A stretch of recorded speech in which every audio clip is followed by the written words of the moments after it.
Hi, I'm John Byrne with Poets and Quants. Welcome to one of our alumni interviews at CentreCourt. We have a great person to talk to who has been at BlackRock for almost 11 years, Goldman Sachs before that.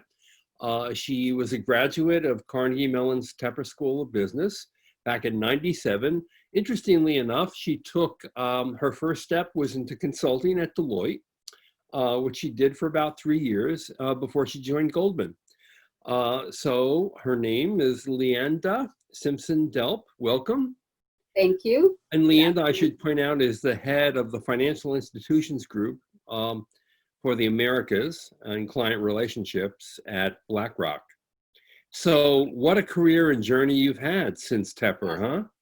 It has been. And first of all, good afternoon, John. Thank you very much for asking me and having me on your program. Our pleasure. So it's been now more than a decade at BlackRock, and there are days when I feel like it was just yesterday I left Tepper. I bet. So what's interesting to me is that you majored in chemistry and biochemistry when you were an undergrad. Right. Then you went to business school, and then you first did consulting before you did finance.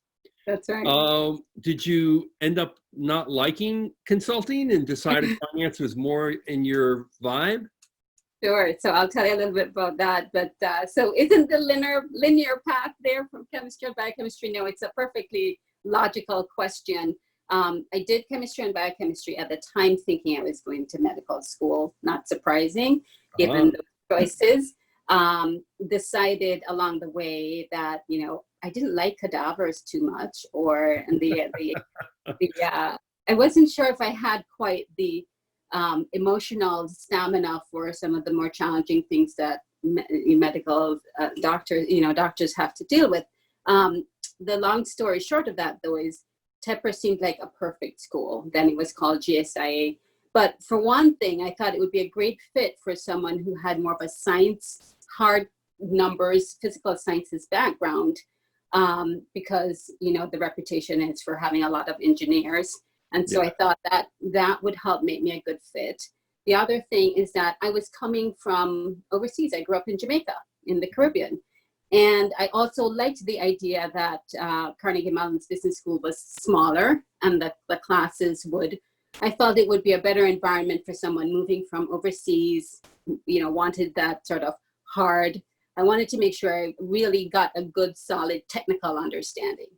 So it was perfect. And then when I was looking at full-time opportunities, I interviewed with a few places, and consulting was one industry that took a significant interest in me. I think partly because the training of a physical scientist, there's a lot of analytical rigor. And so I interviewed well, and I found it very interesting, the notion of management consulting. So I selected an opportunity I got at Deloitte, and I went there and then had a good run. And then I got an assignment at Goldman Sachs. And it should have been a 6-week assignment. Well, I kept finding ways to sell them a bit more and a bit more, until my hiring manager said, it's been 6 months and I'd like you to come work for me, like full time. And so, worked that out with Deloitte and basically got hired over by my client. So that's how I made the transition from management consulting to Goldman Sachs. And it was an incredibly exciting time to go to Goldman Sachs. It was in 2000, just before 9/11, and it was in the middle of the dot-com era. And so I learned an incredible amount. And then I moved into different roles, and I grew quite a bit and became much more expert in investment management. And so had a great run there as well. And so was there for almost 9 years. And then got the opportunity to move over to BlackRock. And part of it was, some of the work I'd done at Goldman that had set me up well for understanding really complex portfolios. And in fact, BlackRock was one of the managers that we worked with at Goldman Sachs in a role that I was in that was like OCIO. So that's sort of how it all stitched together. It doesn't seem like a straight line, but there's actually... No, it makes total sense to me now. that you were so attractive as a consultant to a client that the client wanted you hired. Yeah, that was great. Yeah, So, in fact, he became a mentor, and I'm still in touch with him today. uh, so when you look back at your MBA experience, how well did it prepare you for your career? Oh my gosh, it was, incredible in more ways than one. For one thing, the Carnegie Mellon's the analytical rigor, I think, is well known and well understood. Yes. For for somebody who's really committed to wanting to know that, to really understand in detail the fundamentals about how things work and the fundamental first principles of everything. The access to the professors, I think, because it's a smaller school, that really gave me a tremendous advantage. I think relative to what I may have had elsewhere, where I probably would have to compete with a little bit, with a greater sized community to get the attention. But I knew that there were professors I could go see if I didn't really understand something or if I wanted to probe a particular idea. And then the classroom, the community, the fellow students, was just really incredible. Is a very international community, which I loved about it, because they all brought their perspectives. And it in a way, it was like, I was learning not only about interacting in the business environment, but in the world, like being tolerant and inclusive and understanding of different perspectives. And we had younger students who were kind of like me, only a few years of work experience, as well as older students. So that made for like a very rich experience. I felt like I experienced it in a very intense way, in a very deep way. It really impacted so much of my overall person. So I felt I got a good, strong education.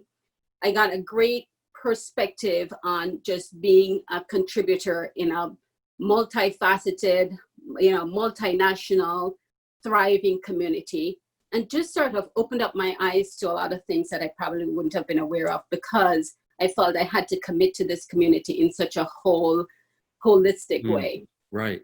Well, if you can recall, what might have been one of the big surprises for you in going to a business school from your background, having studied chemistry? Oh, wow. That's, maybe one of the surprises in the first year. We had classes in things like ethics, and there was a class in, acting for business people. And I think there was another one, like human behavior in organizations. There's a professor there, Denise Russo. And, I think most of us now understand that you do need to teach these things. You actually not only need to teach, but you need to test these things, because some people who you would think that, you just presume would make kind of the right types of choices actually don't. And we've seen so many stories of that. And some of those courses were required courses. But I remember initially in the first year kind of thinking, are those like the soft stuff? Do we really need to spend time on that?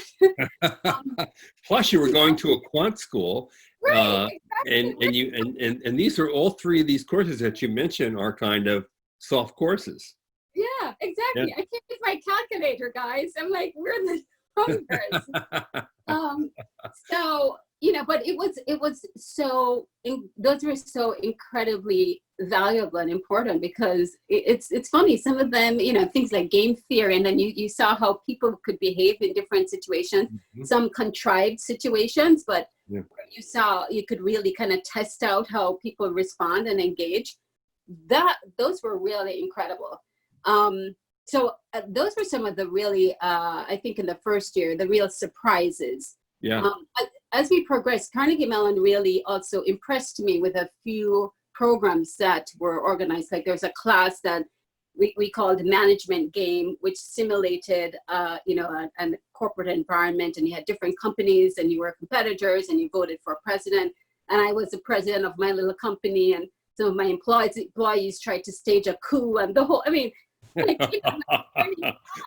I'm thinking, Lyenda, hopefully that hasn't happened since you've been in the real world. You know what? I did prevail too, which was a good thing. I'm like, I learned lessons fast. So it was really, I think, such an incredible 2-year experience. Now, you mentioned earlier the ability to connect with professors. Was there one professor in particular who was very helpful to you at Carnegie Mellon? I'd say there are a couple. I mean, one I'll mention comes to mind right away, and I know he's still there, is Professor Brian Rutledge. He is a finance professor, and actually and he was kind of a newer professor then, Canadian. And I think too, we kind of connected a little bit about, because I was foreign and he was still, of course, obviously he was the professor, Yeah. but he was very patient, and I really wanted to spend time understand some of the finance concepts that he was teaching. And then in my second year, I was able to help as a TA for a little bit, so I got to know him better. And he's still there, and I'm now a part of the board, and so I've had a chance to see him more recently. Oh, that's great. Yeah, so it's been great. There's another professor, Professor John Mather, who did a marketing course that was like an applied marketing, where we actually got to go out into the community and help, to create a marketing plan for a small, like an emerging business idea. And the emerging business idea was to support some doctors, orthopedic doctors, who were creating a hip replacement tool. So we actually got to go into a hospital and watch them kind of test this out on a cadaver. And so it felt like it came full circle to me. I'm like, wait a minute. Wait, you're going to business school to avoid this, and here you are in the hospital. Exactly. But the funny thing about that program is that my partner in that program, I ultimately married. So, so I met my husband in school, and we were connected on that assignment. Now, when you entered Carnegie Mellon, did you know what you ultimately would want to do with the MBA, or you were exploring and undecided? I was more exploring and undecided. I sort of, I had a sense that I liked business, because after finishing my undergraduate, I worked for 2 years in corporate in Jamaica. Yep. And but I thought, and my parents encouraged me to let's get some more formal training, see where this will take you. And in any event, it will have you better prepared for the world of business. Yes. Come back to Jamaica and, come lead something phenomenal Jamaican company into incredible success. Not quite exactly the way it played out, but as I'm still here. So it was more sort of, I know it was something in business, but I felt like I didn't have the training, given I had done something completely different. But I was ambitious and wanted to just get better prepared. So I was really open-minded. I'm not sure that is the best path, but for me, especially because I went to MBA school pretty young, it worked out. Yes. Now, when you graduated into a very good market, right? Excellent market. Did you have a lot of opportunities in front of you? Did you get a lot of interviews and things like that? I did. I mean, to be honest, and, I feel almost a little bit shameful admitting this now, but, I interviewed for I think it was 7 or 8 companies, and I got 7 or 8 jobs. Wow. I definitely had several opportunities. Now, I was very focused. I mean, there were people who were interviewing for 10, 12, whatever. I was an immigrant, a foreign student, needed a work permit. So I focused on a select group of companies who would be willing to sponsor that. And I went after a group that I liked, and expecting only to have one. But my approach to these things, and probably most things in life, is give it your darndest best shot and just really work hard at it. And that's what I did. And so for every situation, I really just prepared very, very hard and tried to put myself in the context of the kind of person I thought they would like. So I was fortunate to have a number of offers. I chose Deloitte Consulting partly because the idea of, the idea that was kind of sold by the consultants was, we work with all these senior people in organizations, helping them to determine strategy. And before you know it, you're going to be sitting with CEOs and the entire C-suite, and you'll be presenting to, all these important people, and you'll be telling them what to do. And, and you're going to get such incredible exposure. It's good exposure, but I did spend most of the first 2 years working on Y2K projects, which were the most fun. Yes, of course, Y2K.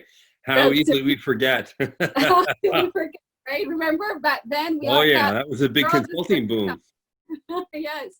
But there was also, I think what I also liked about Deloitte Consulting, to be fair, is that there were some incredible female leaders. So there, the woman who headed the New York office was an incredible female partner, Malva Rabinowitz. And there was a partner also by the name of Jocelyn Cunningham, whom I thought was very impressive. And so I was kind of intrigued by here some mentors right in this firm. But it was a great job market, very different from now. Yes. Now, you've worked essentially on Wall Street, right? BlackRock and Goldman for 20 years now. Yes. As a woman in Yeah. what has long been a male-dominated industry, how has that been for you? And are there things that a business school can do to actually prepare a woman to work in an industry that's dominated by men? John, that is like, you know, the $200 million question, but let's try to give you a couple succinct points in the time that we have. Not only, you know, just to state the kind of obvious, not only am I a woman, but I'm also a Black woman on Wall Street. Yes. So, you know, I'm probably, you know, rarer than who knows what. But just let's just say they haven't been a big community. But that hasn't mattered too much for me personally. I would say, to answer your question, having strong technical skills and knowing how to work in a team and to focus on what needs to get done were incredible skills that I learned at Tepper. Yes. And so, can the business school prepare you? Absolutely. Is it going to prepare you, you know, if you're a person who's got the kinds of attributes that I have, or any person who finds themselves in any sort of smaller or minority group? Will it prepare you entirely? No, that's never going to be the case. A lot of it has to be your own attitude to these things, you being willing to be open, you know, thoughtful. Look, it's about, at the end of the day, I feel like the best managers, colleagues, workers whom I've, you know, interacted are those who appreciate the talents that I bring, the thoughtful perspective, that I'm inclusive, as you know, in all things. And then I'm very much focused on the goal. You know, what is it that we need to together pull together and accomplish, whether it's for a client, for a business, you know, and it varies, but you can learn a lot from business school. And you know, it's not just the hard skills clearly, but also just how to interact with the teams and with diverse people. I mean, I learned so much about motivating others when I was like the president of that little game team, or, you know, I was also co-president of the Women in Business Club. I was in the Toastmasters Club. I really threw myself into it. Or even being one of the people who were listening and learning from others, because there were people there who had more work experience, had expertise in a particular area. You learn a lot about how to, like, know when to be lead, when to be led, when to, you know, be the one that brings people together. And so all of those things can be very positive, and the business school is a great environment. So for someone who is considering applying now and going into an MBA program, and Carnegie Mellon, in fact, what's your advice? Wow, I think, you know what, if you have the opportunity to be in business school for the next 2 years, it's probably a great thing. because I have to say, corporate America is probably going to be figuring things out for a while in the next few years. But you know, in addition to that, if you're someone who's a little bit more advanced in your career, you know, let's say you've had 4 or 5 years or more experience, and you kind of have a sense of what it is that you like and you know, then I think you can make a plan early, because the 2 years go by so quickly, you know, and there are schools like Carnegie Mellon have a rich set of resources and opportunities, and, you know, there are so many cool things now that you can do, you know, whether you know, independent study or going deep on a particular area or focusing on certain clubs. So if you have that, if you're going in with a very specific plan, I'd say start to think about what are the things I really want to get out of it, and shape your electives and the things that you get involved in, just plan those out as soon as it makes sense, because the time goes by so quickly. If you are someone who are like me and really went in sort of not really sure, but want to, get the most of the opportunity, then prepare to, try to spread yourself a little bit thinner, but have like 2 or 3 areas of focus. You need to, at the end of the day, at some point, you want to come out of there feeling like you have very strong skills in a particular area, so that you can actually market yourself as being like, here is a particular type of expertise or a particular type of interest.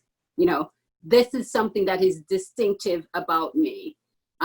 So you will have to change your plan a little bit, but it's still a very, I think it can be a very impactful opportunity for someone to pursue. I felt like Tepper really changed the course of my life in so many ways, and for the better. Professional and personal. Yes. That's remarkable. Yes. Lyenda, thank you so much for your time and your help. I know how busy you are, so we really appreciate your participation.